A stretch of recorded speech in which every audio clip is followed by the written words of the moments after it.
Hi there, this is Caitlin from Haley Public Library, and today we're working on Take and Make Summer Projects, Macrame Wall Hanging. Let's go over what's in your kit. 1 wooden dowel, 16 pieces of macrame cord cut into 3-yard lengths, wrapped in a 1-yard length of macrame cord that you can see right here. You can pop right off with an easy pull knot. And be sure to grab a good pair of scissors. We are going to start our project by grabbing our wooden dowel and our 1-yard length of macrame cord and just making a quick double knot around both ends of the wooden dowel. The final result makes it easy to hang on the wall. Before we get started with the piece, I'm going to be teaching you several different ways to tie knots. This first one is the lark's head knot. It begins by folding your cord exactly in half and pulling that cord through the loop and tightening onto the wooden dowel just so it's tight enough to not fall off. We're going to do this again, right in half here, and pull the cords through the loop, giving it an extra tug to make sure it is nice and tight. Obviously, you won't be having 4 different color cords, but I do today to help teach you a little bit easier. The next knot you're going to learn is the square knot.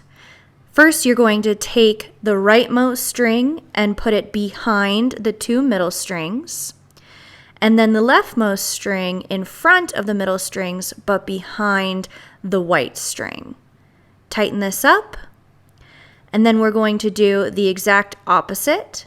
The black string is going to go in front of the middle strings, and the white string is going behind the middle strings, popping up through the front of the black string.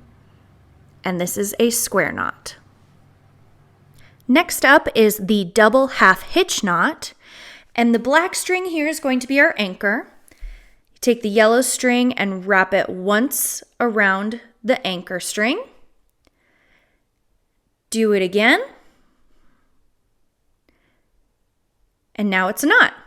And this moves over the black string, which is our anchor string, so that the one next to it, our red string, is now the one we're going to do the knot with. And you can kind of tell the first time that you do the knot, it doesn't really feel like much of a knot. It just feels like you're wrapping cord around cord. But it's that second knot in our process that really makes it tight. So same motion again, moving it behind the black string, the anchor, and pulling it tight. Now the black string is next to the white string. We're going to move that white string behind the black string, just curling it onto it. One more time. And that's the knot going that way. To have the double half hitch knot go in the opposite direction, we're kind of doing the opposite thing here, but still making that black cord our anchor. So you'll notice that our knots are on the opposite side that we were doing before, and that's the only difference here. See how the black cord has moved over? Now it's time for the red cord, wrapping it behind the black cord and around. Pull tight, and one more time to make it the knot. You may already know this knot from maybe making friendship bracelets. This one is pretty common whenever you're trying to get a chevron or V shape. And that is how you do the double half hitch knot in the other direction. These knots can be kind of complicated, so please feel free while you're making this project to rewind and come back to any section. The last knot we need to know today is the spiral knot, and you'll notice that it seems awfully familiar because it's just the first half of the square knot. So let me show you one more time that movement.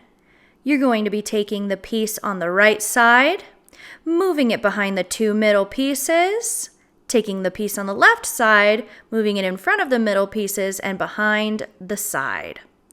And you're going to do this a total of 10 times in a row. And I'll just show you the cool thing about this knot is that as you continue to do this motion, you'll see that the thread kind of starts to spiral around the middle pieces.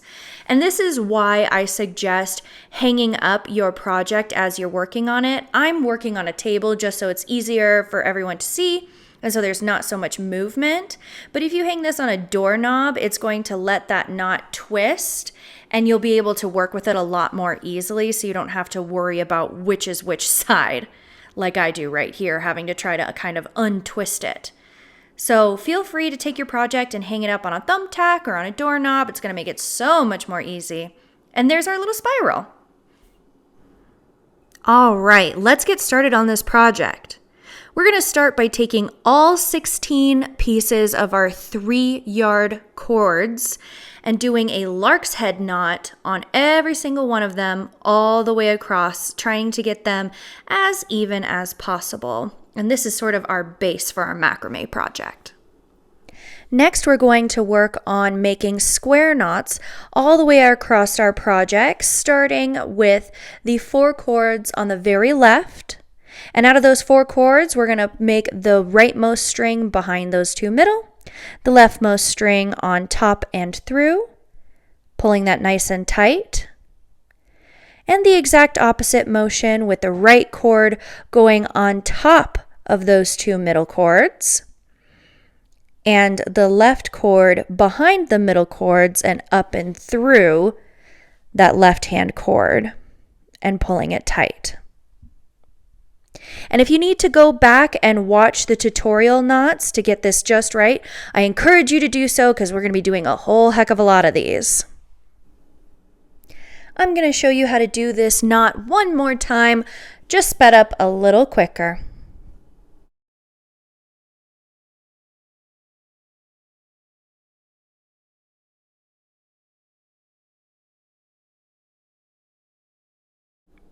Once you've finished putting all 8 knots all the way across our project, we're going to get started on the second row. But this time we're going to be starting 2 cords in with 4 cords. And the way that this works is we're going to be making a triangle shape out of all of these knots. So we're going to have 1 less knot per row. And keep in mind that your project might look a little bit different than mine. It just depends on how tight you're making your knots and how close you're making your knots to the row above it. Mine has little loops from row to row because I make a little gap between my knots.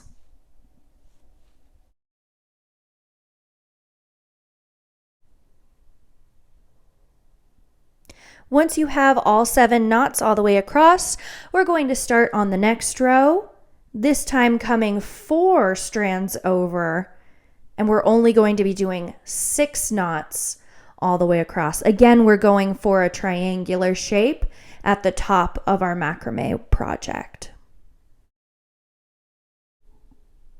Here's the end of our 3rd row. And our 4th row, skipping all the way down to our final row here that just has 1 single knot, and you'll see we're finally done with our triangle shape, and we are ready to move on to a new kind of knot.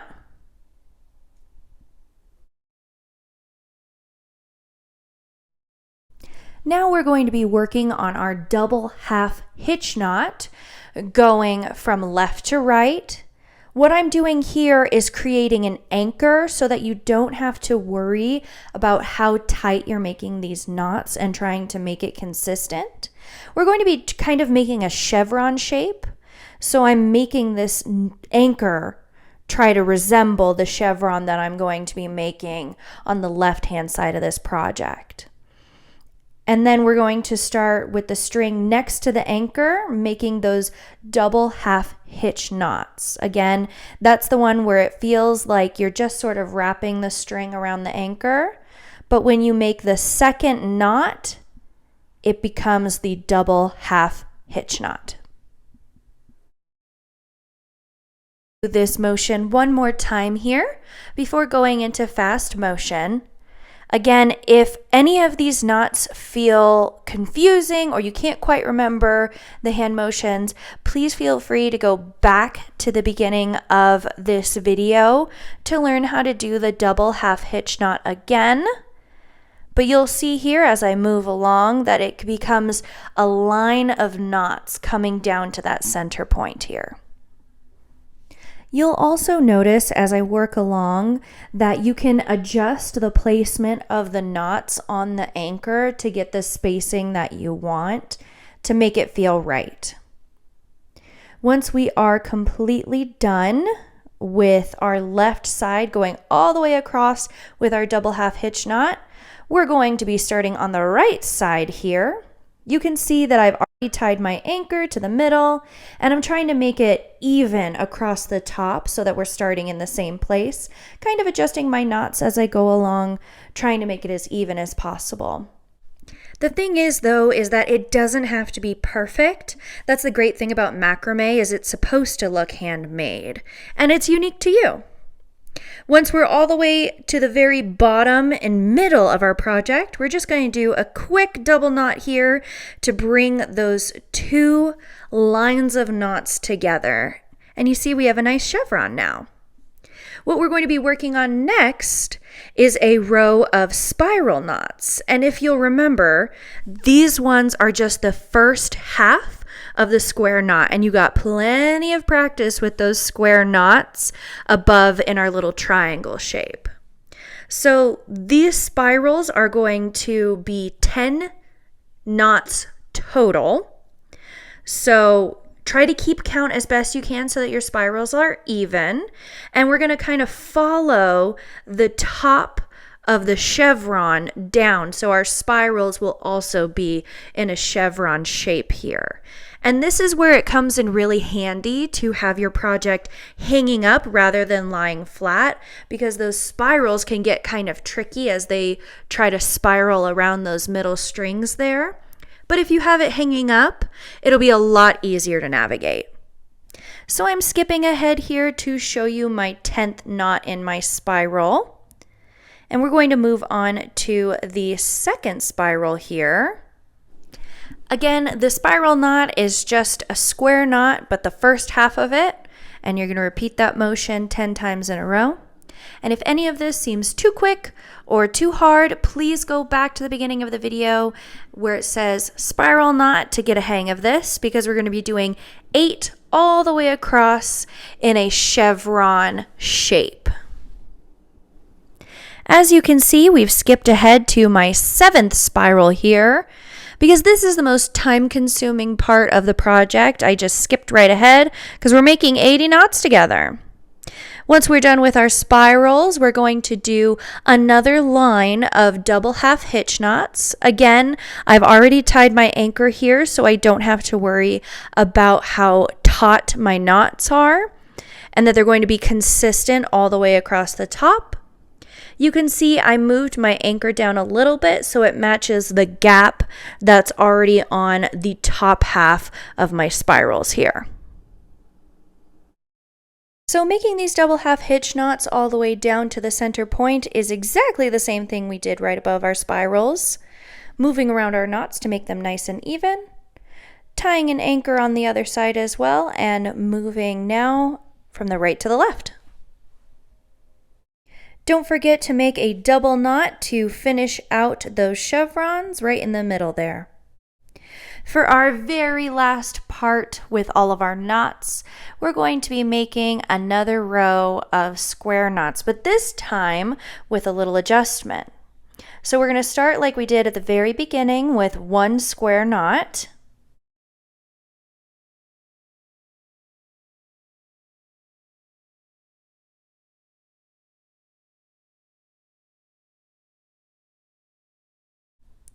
But now, instead of moving over to the next 4 cords, you're going to take the 2 right-hand cords from your previous knot and the next 2 cords, and this is going to make sort of an interlocking knot here. So they're all going to be connected with no space in between.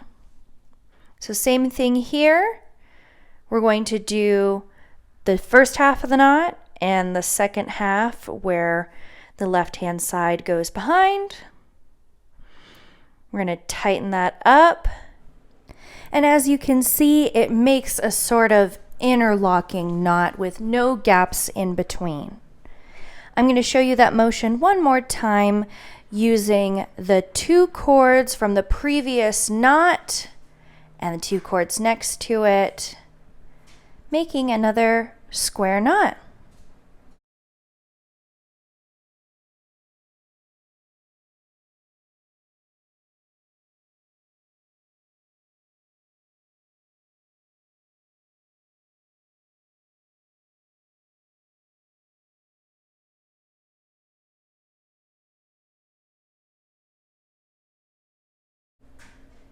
Once we've made all of our knots interconnecting down to the center, we're going to do the same thing starting now from the right-hand side. It's hard to go back up the other direction straight in a row. I found it a lot easier to come from both directions down to the point of the V.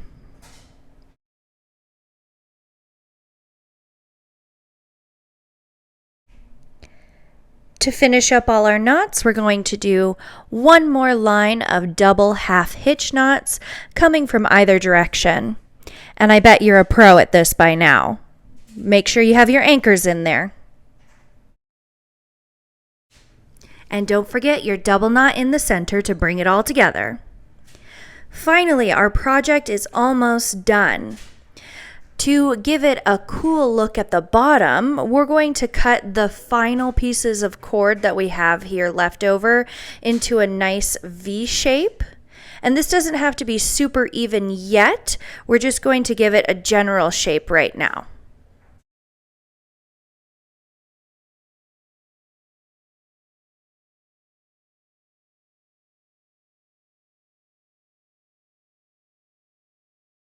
Once you get both sides cut into a V shape, then we're going to start unraveling the string. You don't have to do this, but I think it gives it a really cool boho look.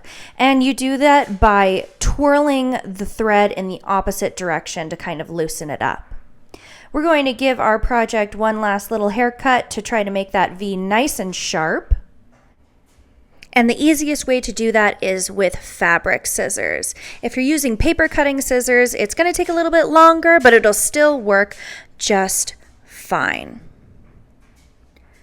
With a little bit of detailing, our project is finally ready to hang on the wall. As you can see, it's nice and straight. And this is the final look. Thank you so much for watching this video. I know that this project was a long one, but look at how fabulous it looks once it's up on your wall. And you made that project all on your own. Thank you so much for joining us today, and be sure to catch us for the next project. See ya!